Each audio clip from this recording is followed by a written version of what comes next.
Good morning, friends. Today we'll have a discussion on yet another concept related to solids. The topic for the day is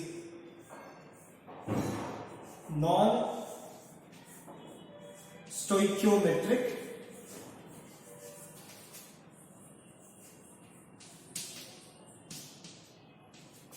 defects. In my previous discussions, I have already discussed the concept of stoichiometric defect, wherein stoichiometry was referred to the ratio between the ions or the ratio between the constituent particles present in a solid. If the ratio is the same or if it remains same even after the defect, you call it as a stoichiometric defect. Or if there is a change or variation in the number of ions, you call it as the non-stoichiometric defect. There are two types of non-stoichiometric defect for your syllabus, for your discussion.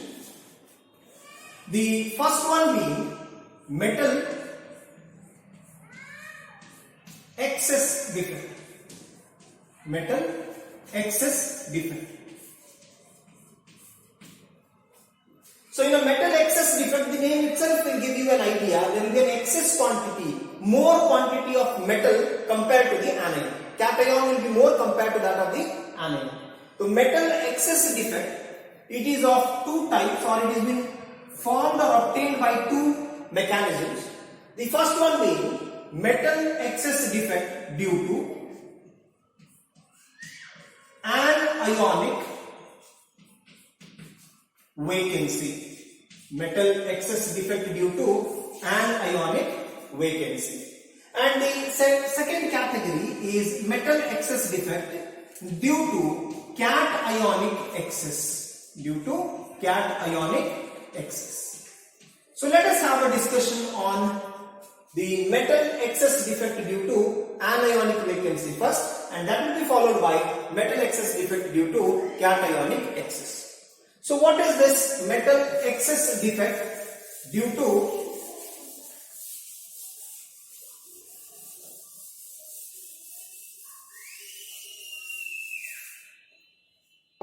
anionic vacancy? So metal excess defect due to anionic vacancy. In order to understand that, let me take the example of common salt, that is sodium chloride. Sodium chloride is obtained in nature, preferably in the oceans or in the sea. We are going to obtain the sodium chloride. Okay. So during the crystallization of sodium chloride, the Na plus ion is satisfied by the Cl minus ion. The same phenomena continues, the ratio being 1:1. Na plus satisfied by Cl minus.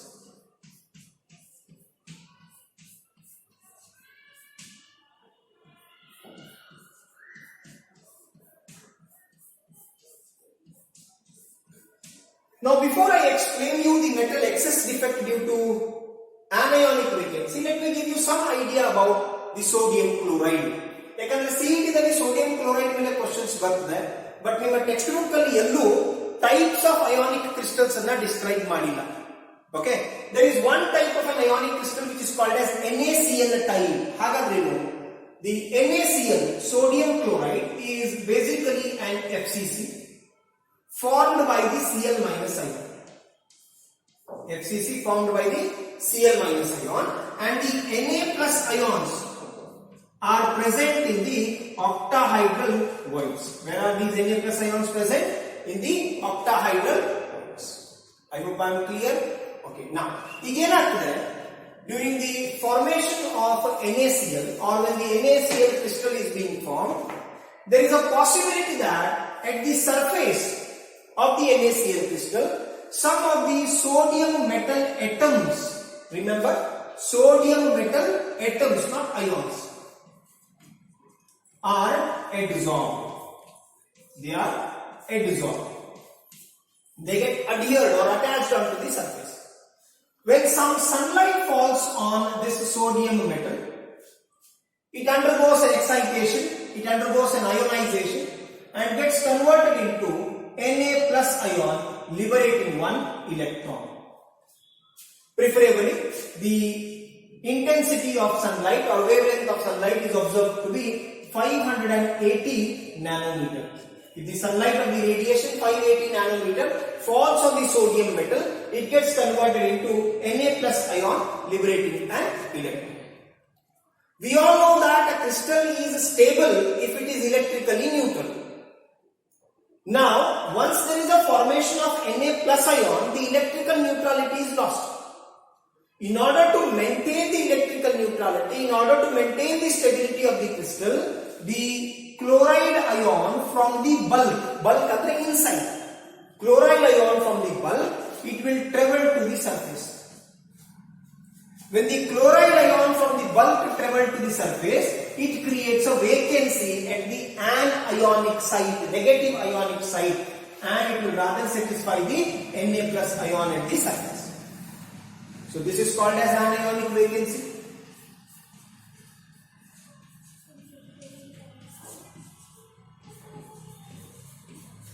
Now if you count the number of metal ions over there, the metal ions are extra, more compared to the negative ions. That is why it is called as a metal excess defect.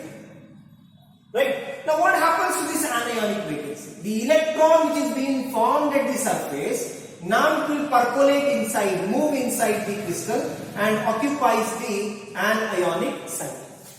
Once the electron occupies the anionic vacancy or anionic site, now this anionic vacancy is called as F center or Faraday center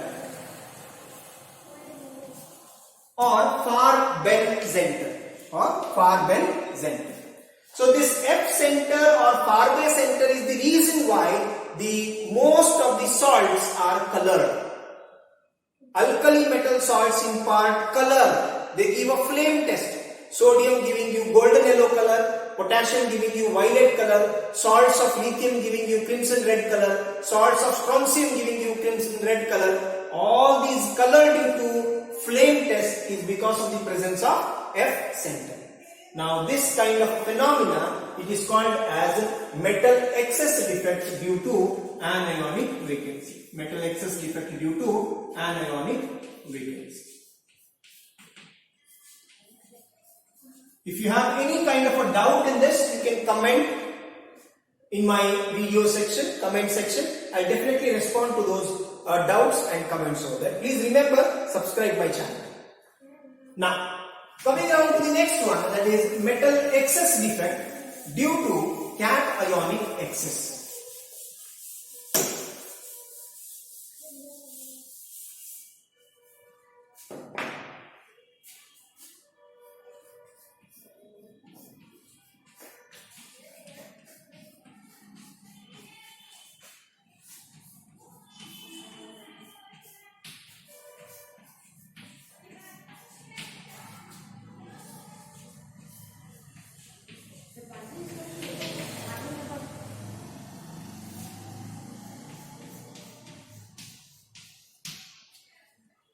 Metal excess defect due to cationic excess. So what happens in this? Observe cationic excess is same. Indian concept here. Number of cations will be more compared to number of anions. But the mode in which this excess cation is formed is different from that of NaCl type, what we have studied. So this kind of a defect is very commonly observed in transition metal oxides like zinc oxide. These oxides are unstable at higher temperature. These metal oxides, when they are heated above the room temperature, they tend to give you metal ions liberating out oxygen gas.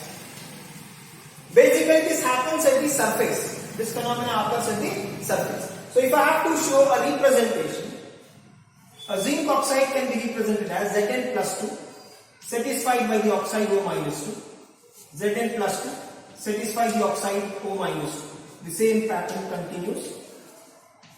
Zinc oxide has got a cephalrite type of a structure. This is the additional point. Zinc sulfide type of AB structure or cephalrite of a structure. When this is heated, when you heat it, the oxide which is present at the surface, it gets evaporated.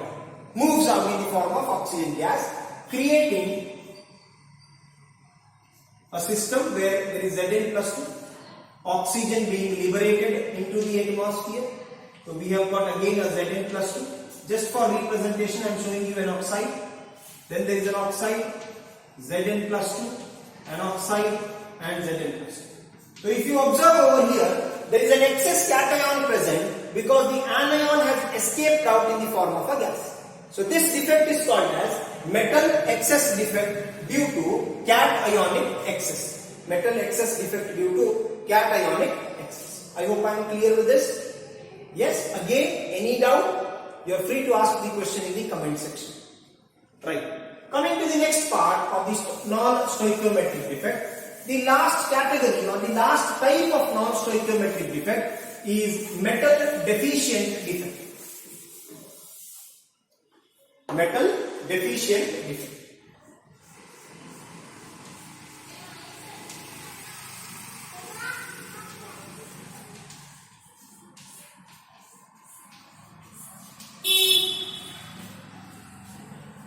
Metal deficient defect is most commonly observed in transition metal salts. When I say transition metal salts,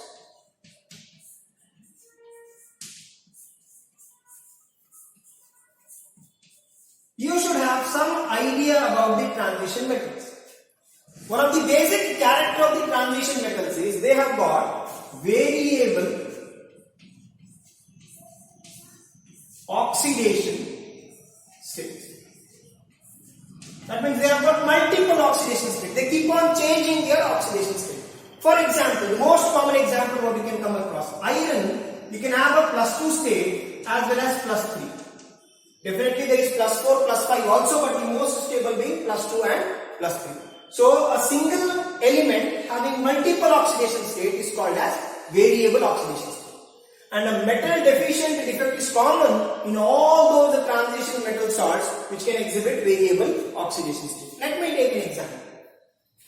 So if we have got ferrous oxide for which we write the formula FeO, assuming that it has got a ratio 1:1.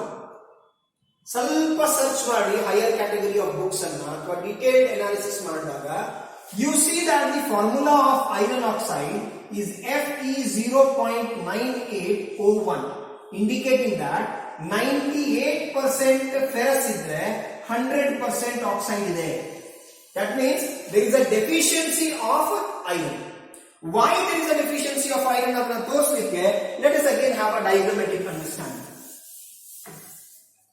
So if I represent iron oxide, ferrous oxide, I can represent it like Fe plus 2 satisfied by O minus 2. Similarly, Fe plus 2 satisfied by O minus 2. O minus 2. Then we have got Fe plus 2. Then O minus 2. Similarly, Fe plus 2. Then we have got O minus 2. Then Fe plus 2. Then O minus 2. And say Fe plus 2. When it is exposed to atmosphere, moist condition, there is a possibility that the iron or ferrous present at the surface get oxidized to ferric. Fe plus 2 gets oxidized to Fe plus 2. Now if you count the number of positive charges and negative charges, let us have a count. 3 plus 3, 6, 7, 8, 9, 10, 11, 12, 13, 14. There are 14 positive charges. And what about the negative charges? 2, 4, 6, 8, 10 and 12. There are 12 negative charges. That means the system or the crystal is not electrically neutral. Guys, Nelpit code read, for a crystal to be stable, it has to be electrically neutral. Charge same irrelevant. So in order to maintain the electrical neutrality, some of the iron atoms from the bulk escape into the atmosphere. Again I told, the metal is deficient, but what about the charge? The charges are balanced. Electrical neutrality is balanced. The compound is stable. So this kind of a defect is called as metal deficient defect. And what is the reason for the metal deficient defect? Because of the variable oxidation state, in order to maintain the electrical neutrality, some of the metal ions escape into the environment. I hope I am clear with the concept of non-stoichiometric defect. Please share the video video, subscribe the channel. Thank you.